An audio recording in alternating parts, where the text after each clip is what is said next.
What is up mga kapulutan? For today's video, gagawa tayo ng napakasarap na pulutan. Nagmamantikang spicy adobong native na manok. Alright. Una sa lahat, first of all, prepare na natin yung mga ingredients at itong manok. Hindi na pala tayo gagamit ng mantika mga kapulutan dahil napakataba nitong mga manok. Tignan nyo naman yung taba na nakuha ko sa ating native chicken mga kapulutan. Napaka-solid. Isisir lang natin itong mga taba hanggang mailabas niya lahat ng mantika. Pero hindi naman natin kailangan ng ganyang karaming oil kaya magbabawas tayo mga kapulutan. Then magigisa na tayo ng bawang papatay aswang, sibuyas na pampaimas at luya pang tanggal lansa. Naglagay din tayo ng 3 pirasong daon ng laurel para sa aroma. At kapag nagisa na yung ating mga aromatics, ilalagay na rin natin itong native na manok na may kasama pang itlog. Andyan din yung gizzard, liver at yung puso. Then naglagay din tayo dyan ng 475 pieces na durog na paminta, saka natin igigisa. Then sinet aside ko muna itong itlog para hindi madurog. Alright.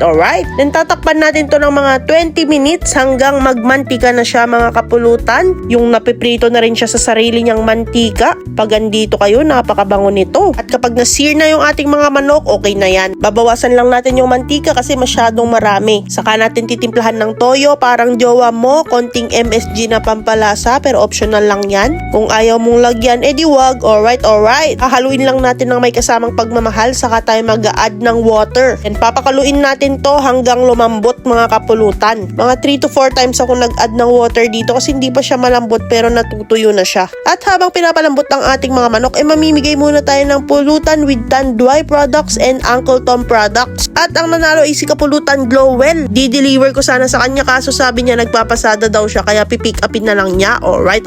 Kung gusto nyo ring manalo, mag-heart, comment, share lang kayo sa post na to. Alright. After 1 hour and 30 minutes, malambot na ang ating mga manok. Tignan nyo naman yan, kumakalas na yung laman. Kaya maglalagay na tayo ng sili na pampagana. If mahilig kayo sa manghang, pwede nyo yung dagdagan. Pero kung hindi naman, wag nyo na lang lagyan. Alright.